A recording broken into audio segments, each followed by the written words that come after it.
Mineral Ridge hike. Just March 18th, sunny day, had a little time to kill, need a little exercise, so came up the backside. Most of the snow is melted, a little bit of snow in the shady spots, as you can see. Got the dog with me. Then looking down onto where Blue Creek comes into the lake, which is that little bay where the bridge is at over there. And I'm just gonna video as I walk through this. I haven't made a video in a bit, so it's the day before my day of birth, which is kind of fun. I'm gonna take my time, try to put together a good 5-minute video, so bear with me. I think I'll be talking on this one. Happy dog. She is enjoying this walk today. Other than fact, she's getting older.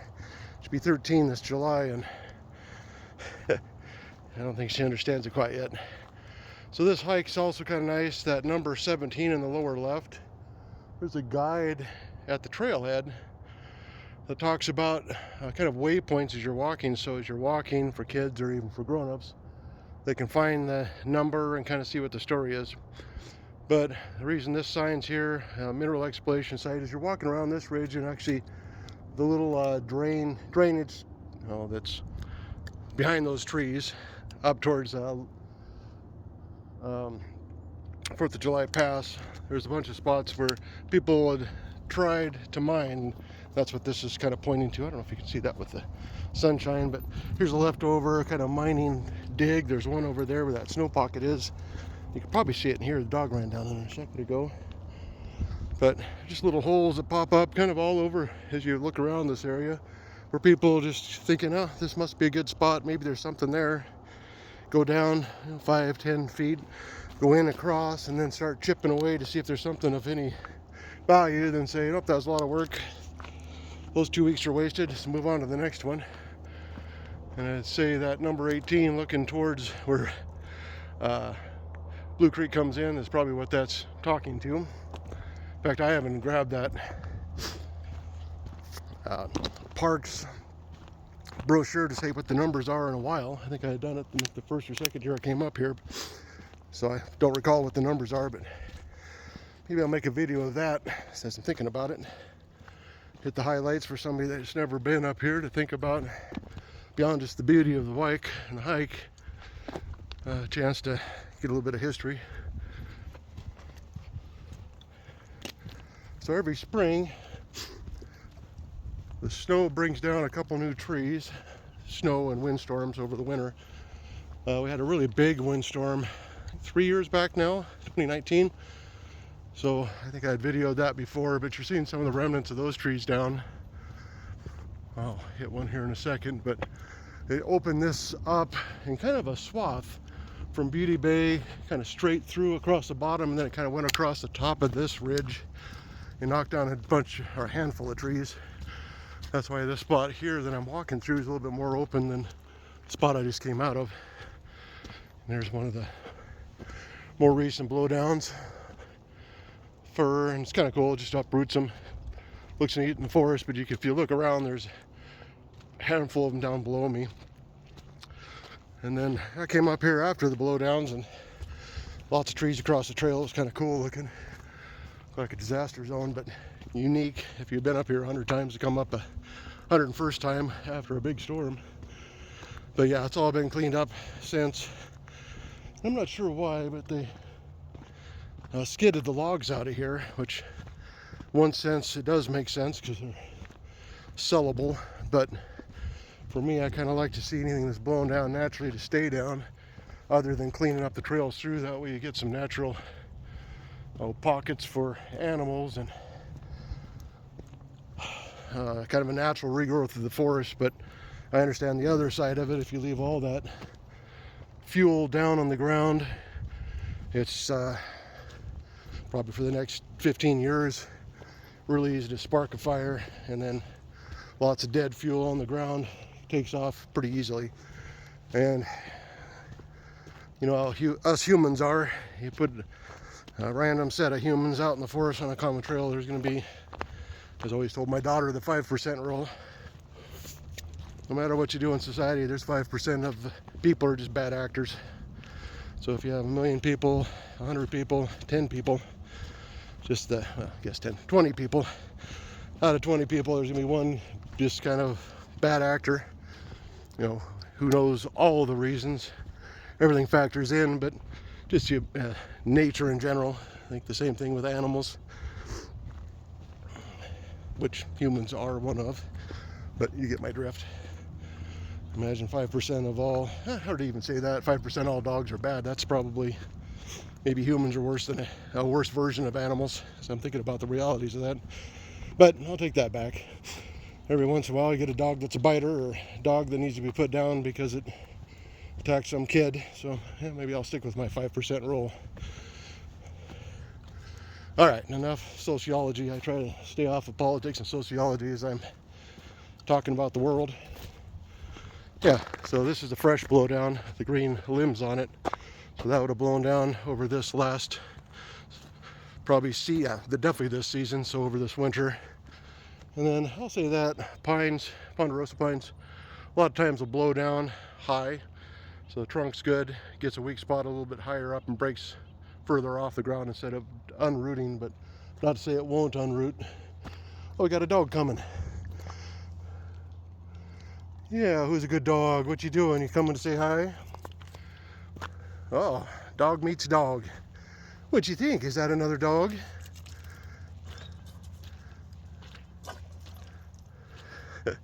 So my dog is small, but she definitely stands her own ground. You're okay. You figure out who's in charge? Yeah? Did you say hi to that dog? Good girl. All right, we're all good. Yes. Good Coco. Yeah. I don't know if I've talked all the way down the ridge. Usually I just do it in spurts, but I usually show at the end of this trail. I should say the trailhead is straight down below us, kind of where you can see the traffic down there. Then it goes to the east quite a ways, comes up the mountain to this ridge, comes down. He's okay. Then comes down, or comes up, follows this ridge, and then it comes out to a nice reveal of Coeur d'Alene Lake, and then Wolf Bay or Wolf Lodge is off to the right. But that's the inside corner of Beauty Bay where another creek comes in, which I should know the name of. It's early enough in the spring. Beauty Bay is still frozen over. We'll probably be able to see in a second when I get a little further up here. Yeah, there's a nice drive. It's gravel road. There's a nice campground just up that little draw, and then I've done it one time, but it's been years, but you can take that draw towards the mountains and come out at Lookout. I might even do that this spring. I went to where the trail meets with this trail, dead ends behind us, off of that gravel road, but I haven't looped through to the top in a long time, so it might be that might be a quad trip. Maybe I'll talk the quad crew into doing something different. Yeah, I hadn't thought about that. We could park down here and then take the gravel roads up and tool around a bit.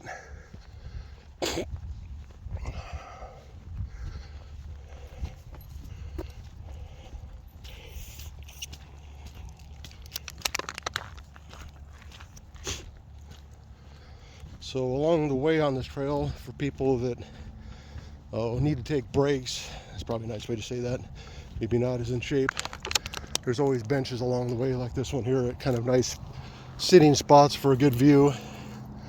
So again, looking down towards Blue Creek, probably Blue Creek Bay is what I'm guessing that's called. Hey guys, the dog was okay. Huh? Your dog's good. Yeah, no, he didn't mean it all. He just wants to greet everybody. Yeah. He loves little dogs. I like to have mine off leash because I get like twice the exercise. Oh, yeah. But then you have to have them say hi to everybody, right? Have a good day. Oh, we'll give him a second, Coco. You good, monster? I should say that for a little dog, she loves snow. She finds some snow to play in, getting a little taste. And she's always done that. She likes to drive her face into snow, root in it, play in it. For a little dog, she's pretty bulletproof. Yes. All right, moving on. Like I said, I'm just going to continue filming till we get to the end of the ridge trail. I should say this trail is kind of nice in the sense that you have a pretty good workout going from down there by the water level, that's where you park, zigzagging up this hill to get to this lit ridge. Then you have a nice, surprisingly level, flat walk down this ridge to get the other end of the ridge, and then you zigzag down to the parking lot. So it's kind of a nice catch your breath. For me, kind of get my grounded a little bit better before you start climbing back down the hill, which sometimes could be slippery. So it's kind of a pretty smart trail, and I should think I said that in previous talks about this. It's a one-way trail, which is nice. So right out of the parking lot, you go up about 4 little zigzags, and then the trail splits. And it's meant to be one way, which is awesome if you're, for people, I guess, but also for walking dogs, because you have everybody going the same kind of pace around this loop. So you kind of have the trail to yourself. You don't run into too many people, even though there's quite a few people in the parking lot and quite a few people out in the forest here taking the loop. All right. I'm kind of slowing down a bit to let that couple ahead of us with the, like a Dalmatian mix, get a little ahead, so we can take a little time when we get up to the end of the ridge trail to get some videos. Yeah, I should say I'm in a t-shirt with one thermal layer under it and a pair of Carhartts. So even though there's snow on the ground, it's warm enough for me, and I'm kind of cold-blooded, but warm enough for me to go for a walk. One thing I've noticed on this trail, every time I think I want a coat or something warmer, just the heat you give off on the hike, I end up getting to be overheated. So I'm always unzipping my coat, letting some air in, or pulling it off and throwing it over my shoulder. I lost my dog. So one thing bad about my dog off leash is she'll stop and sniff something and get distracted. And then in the forest, she's probably behind a tree. And then sometimes she's tricky and she'll go around to the side and she'll be ahead of me. So we'll just take a second to do a little dog check. Actually, I'm gonna stop and call her. Give me a sec. All right, back on the trail again. Dog got off a little tangent. I probably should say that for videos. My dog hit the 12-year mark, going on 13 this July. So her hearing started going a little bit, which wasn't too big of a deal. Maybe a year and a half ago, but she got a little glaucoma in one eye, which I noticed. We were watching that, and then she's starting to get it in the other eye. So now she can't see very well, which as you're watching her, you'd never guess, because she runs like full speed. And she can't hear as well. But what happens, she's getting older, which is fine. You'll just notice she'll start looking back at me a lot more, as if I am videoing like this and I'm not paying attention to her. I walk at a pretty fast pace. I'm 6'3", and I usually kind of hump along pretty well. But I'll leave her in the dust as she stops to sniff a this or that along the way. Then I get separated from her. Then she starts to look, and then she'll get turned around and think she's got to go on the trail the other way, or keep on going the way she went. She's pretty good about not going the other way, but she stops and waits till she can determine which way is the right way to go, which always makes me laugh. It's like, oh, perfect. So I ended up going back a little bit, and she was just stopped on the trail looking one way and the other way. But she knows when she's separated. It's kind of funny because she'll just do kind of search circles is what I call them. She'll look on the trail and go to one side and look around and go on the trail about 10 feet opposite direction, stop, look around, then she'll go to the off the trail and she'll look around off the trail, then she goes back to the trail and goes back towards the way she would have been going to start with, about 20 feet. Then she stops and she just kind of hangs out and tries to figure out, hey, where's my human? Which is good, because usually I just go back a little bit and I see her. And I should say that also, when she was a pup, I trained her to do 3 claps as a way to call her. So it's nice because it resonates pretty well. And she knows that's a signal that, hey, somebody's, stop and pay attention, which has been a good one. So if she's off leash, she'll just stop and see what the claps are about. But also, if she's separated her off the trail a bit, I can clap, and she usually comes towards the clap without having to yell her name, which happens to be Coco Puff. Coco for short.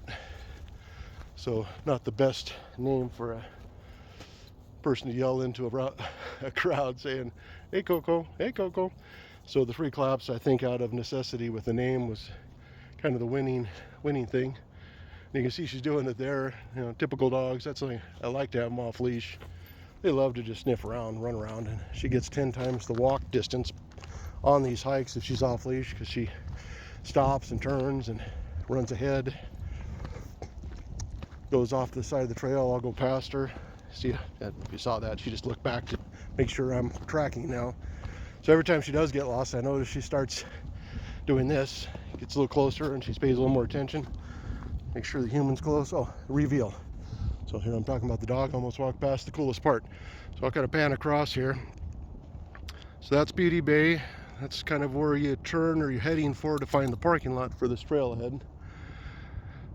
And then you can see the snow on the mountains in the background. And then this is looking west across Lake Coeur d'Alene, which is really pretty. And then I'm going to zoom in for everybody and try to get a couple points as I'm zoomed in on this one. So right there ahead of us is the parking lot before Higgins Point. There's a boat ramp just to the right of where the trees are at there. That's the I-90 between Missoula and Coeur d'Alene, going through the hills there. So when I had first moved here, the old highway was down on the water edge. The new highway, which a really cool bridge, is up above. I just checked behind me to see if I'm holding up anybody. Straight ahead there, I'll say center of picture, where the lake's just coming to a close, that's Tubbs Hill. That's also just a great hike that's right in just off of downtown Coeur d'Alene. Really pretty spot where the resort's at if you look at it on the map. Then looking across here, we'd be looking over towards Mica Bay on the other side, and then just the furthest jet out that you see there, there's one more jet out. That'd be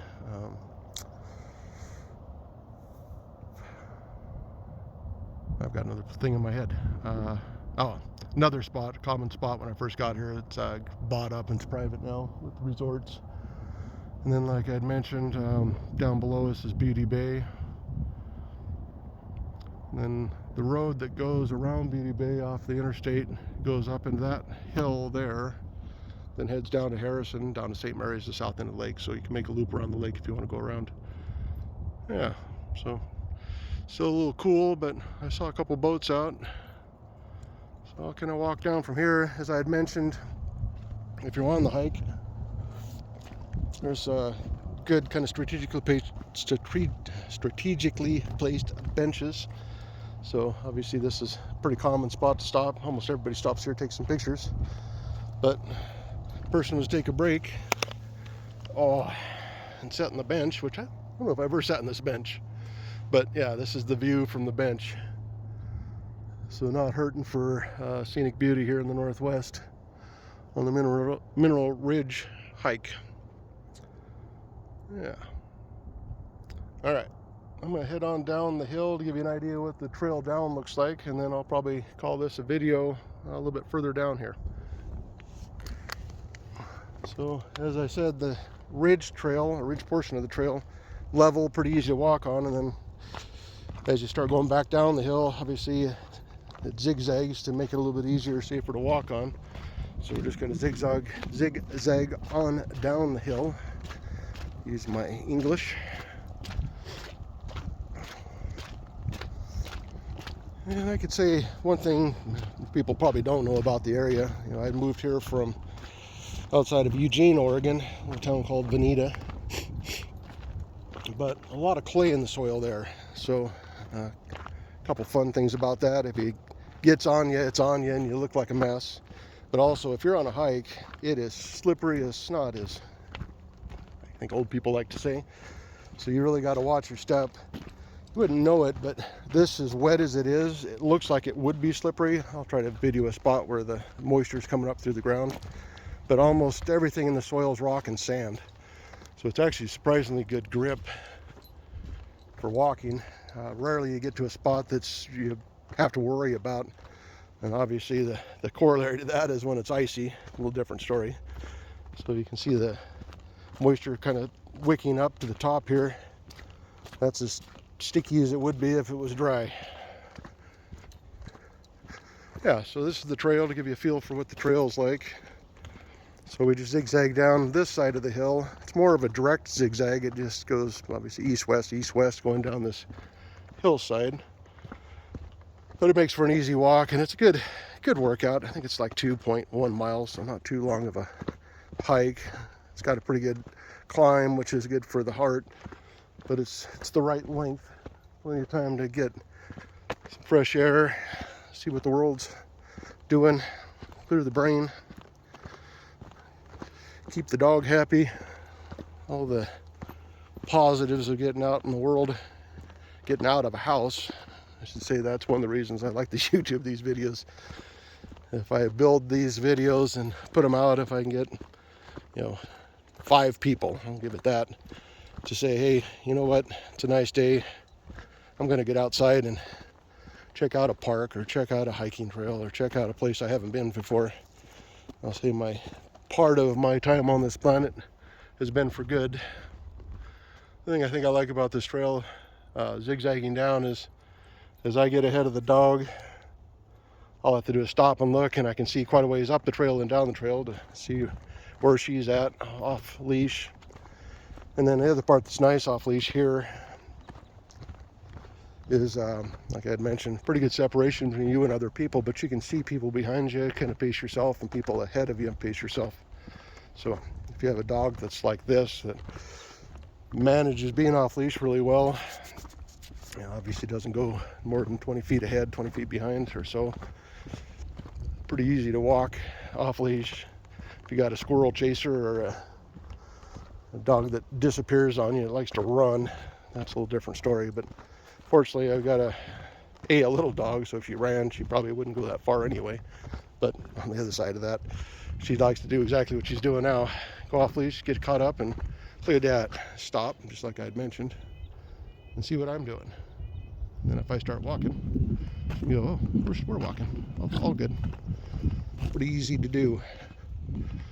So I will say that, a lot of people are leash nuts, but if you can get to a spot where you can walk with your dog off leash, it's pretty healthy, I think, for the animal and for you if you're getting out taking the dog for a walk. And when I say healthy for you, you get to go your pace, or I'm going the pace that feels comfortable for me. The dog knows my pace, but she gets to do everything she wants to do in her speed. So she gets to run, she gets to walk, she gets to sniff.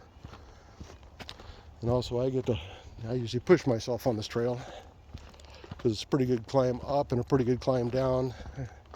Notice as I'm getting older, I should say that, I turn 55 tomorrow, but as I'm getting older, I do like to have a common thing that I do, so I can see, how's my heart doing, how's my lung capacity holding up,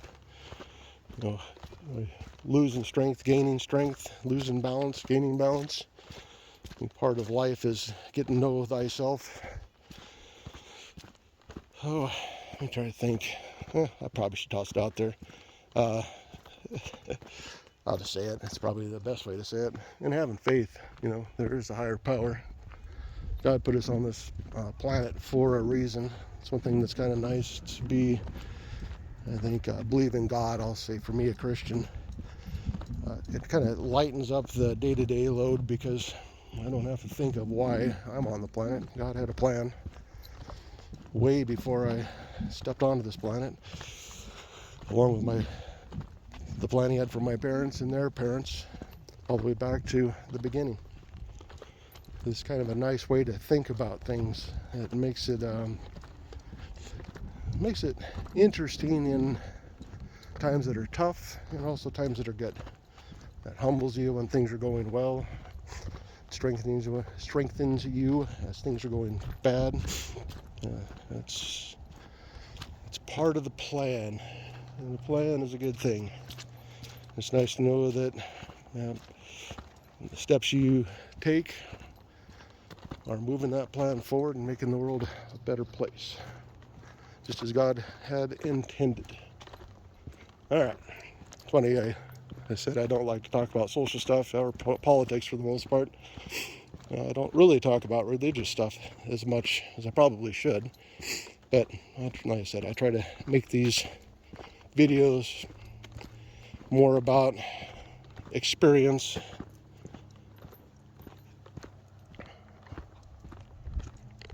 and hopefully those experiences are positive. I think if you keep those two pieces as you're building up your puzzle, positive and experiences, you're gonna be in pretty good shape. I should say I'm a Northwest kid as I'm talking about things. Sorry about getting off on tangents here.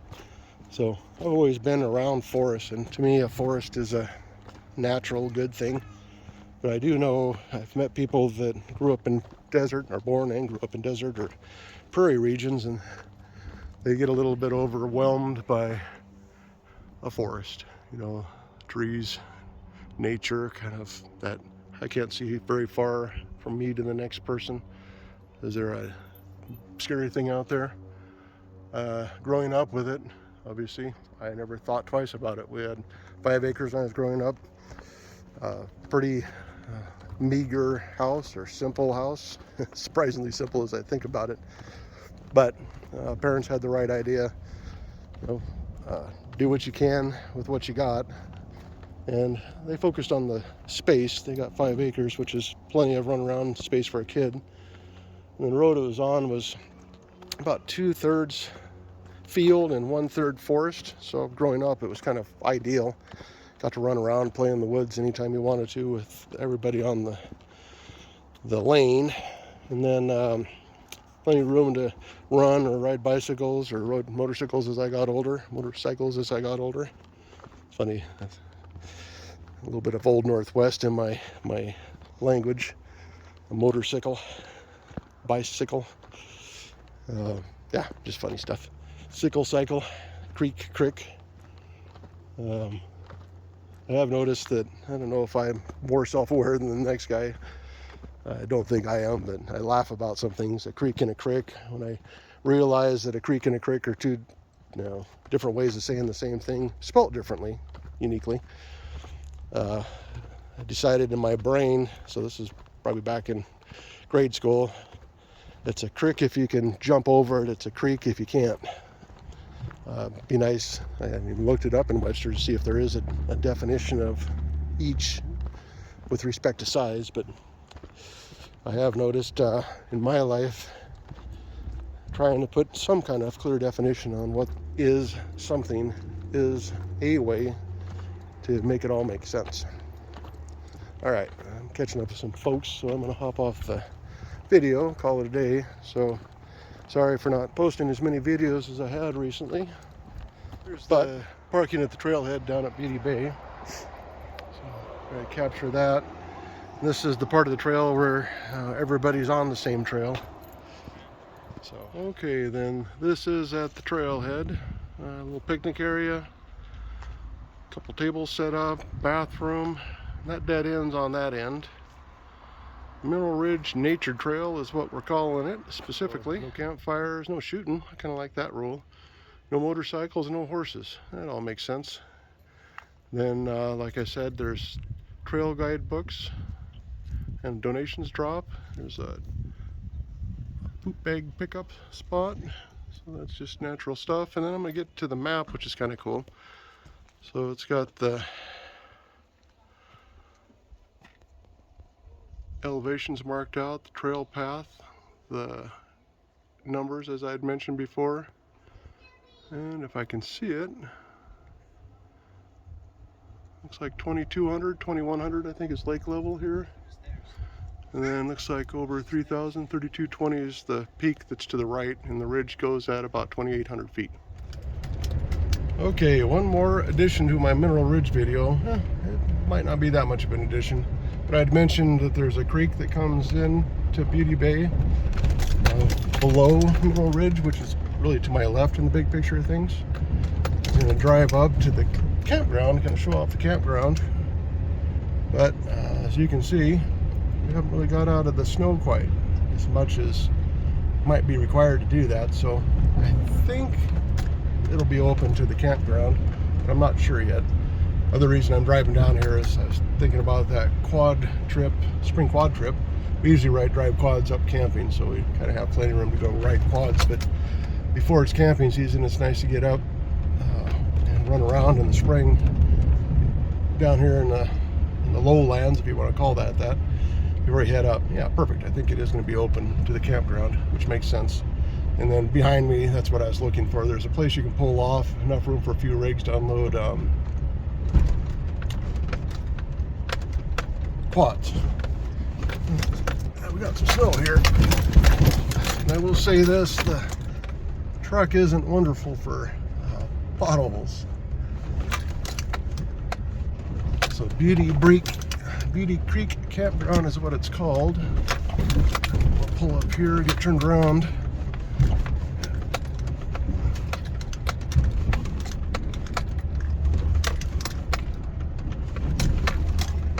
Yeah.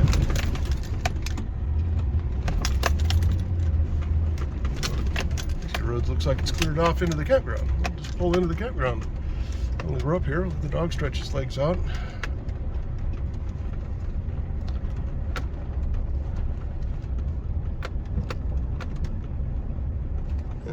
I'll stop for a second. I know I've done a video down here, at least I think I have, but regardless, I'm going to stop and we'll do a quick walk around. Show you guys around the Beauty Creek campground. Okay, parked. This is trail number 79, which is across the creek here. Oh, trust me, that says 79. I can't see it with the light behind me. I'm going to walk down to the creek just to show you what the creek looks like, and I think from here we'll be able to kind of look up into the campground, give you an idea what the campground looks like.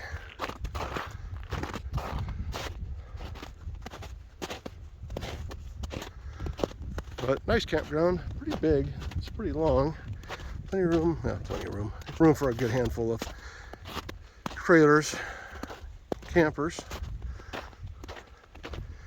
And then this creek comes out of the draw to my left, to the east. I've never done this trail. Makes me wonder if the trail stays on the creek bed or if the trail goes up the mountain. But looks like it's got enough rocks to get across the creek right now. A little spring runoff, I don't think that's going to be possible. But this is looking down creek towards Beatty Bay. Obviously there's quite a few footprints across the way here. I'll try to video as I'm videoing. It's not like I'm going to drown if I slip off the rock. I just have a little bit of broken pride. Yeah. Sorry everybody, since I haven't been on this Trail 79, I'm curious if it is a creek trail specifically or a mountain trail. Forgot about my dog. She had to do some swimming. Good girl. Sorry about that, dog. You got some water? Oh well. It's pretty bulletproof. There's something off to the left. I'm going to guess it's a deer or a human or a rabbit. All right. Yeah, looks like a trail taking off up the hill here. I'll have to put this on the list of things to check out this spring. So I've seen no quads, no motorcycles. And then a couple of footprints going off along the creek bed, so I'm gonna guess it's pretty flat down here. It probably goes in quite a ways. Trail taking off up the hill there. I should say right there specifically. So it looks like it's a pretty worn-in trail. I don't think I'd want to tackle it with the snow, but definitely in a month or two. And a prime tent spot. Holy smokes! I haven't walked across the creek before. Doesn't get much better than that. Yeah, this would be a great place to tent camp for people that tent camp. All right, and like I mentioned, we're gonna walk across the bottom of the trailhead a little further. Oh, someone left some firewood. Nice of it. Just to see if there is a trail that continues along upstream opposite of the campground. It doesn't look like it's much of a trail. Coco! Shh, shh. Dog's like, it's close enough to a trail for me. Let's go this way. Come on. All right. Well, another trail to explore. I guess that goes to my earlier comment. Get out. Look around a little bit. There's a lot of world to see. I will say Idaho is great that way, as opposed to spending money on, I'll just call it stuff. They do put money into preserving areas, I guess is a nice way to say it. You know, trailheads, working on trails. There's people that kind of understand the real value in getting out and seeing the world. So this is opposite of the creek at the campground. And I'll probably walk in the campground a bit, but a big covered area there. I see a guy barbecuing, hanging out. I don't know if he's with the family or not. There's my dog making it back across the creek. Like I said, I'm not sure how I ended up with a dog that's as durable as that dog, but that dog will go anywhere and do anything. I'm really surprised. She's more durable than a lot of big dogs I've been around. Guess I can get down this hill without falling on my arse. Yeah, so far so good. And the dog just walked through the water. I'm not going to follow the walk through the water ticket. I'm just going to walk across the rocks. I should say another thing between here and Oregon. Rocks aren't as slippery, which sounds strange, but a lot of this broken up, well, I should know what kind of rock it is, but broken up rock tends to be, as long as it's out of the water, pretty darn sticky, I guess. I'm not using the right word there. Good traction. I knew in Oregon growing up, you know, if you try to walk across a creek, rock tops like that, there'd be moss on them and they'd be pretty slippery. So, a little difference. I will qualify that. The rocks in the bottom of the creek, and any creek in the world, are slippery. So, you can walk across the tops like that. People throwing the bigger rocks in to get across the creek there. That's the cat's meow. That's the way you get across. Sorry, I'm kind of going slow watching my step. I'm on melted snow, which is pretty slickery.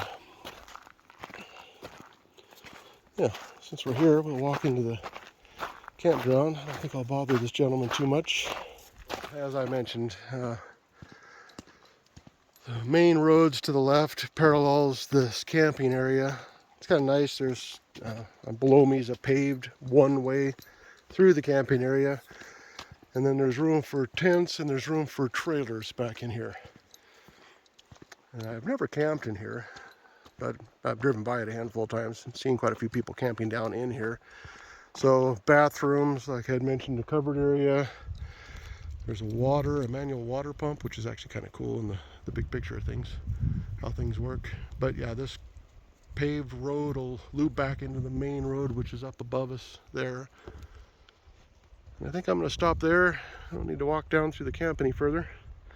So, Beauty Creek Campground. As I had mentioned, good number of covered areas, more than I remember actually. There's a couple picnic tables with a lid over the top, which is nice. If you've ever been tent camping and get caught in a storm, having a place that's out of the weather is gold. So obviously this covered areas for major or bigger picnic, but my comment there was these guys had put a handful of small covers over picnic areas so you can pull in there. I'm thinking with the 1 and 2 and 3, that's probably a pull-in camping site, but if you got caught here in nasty weather, at least you could have a place outside of your tent or outside of the trailer if you're in a trailer that's covered. Most of the time, most people are fair weather campers like myself, but you know how Mother Nature can be. All right, I'm going to stop there. I think you guys are getting the gist of it. And it's funny, I usually have a sign off, and I've stopped. This will be number 3 times. I'm going to cut off a couple sign offs from earlier. But as always, good talking with everybody, showing off our neck of the world. This is Greater Spokane. Have a great spring.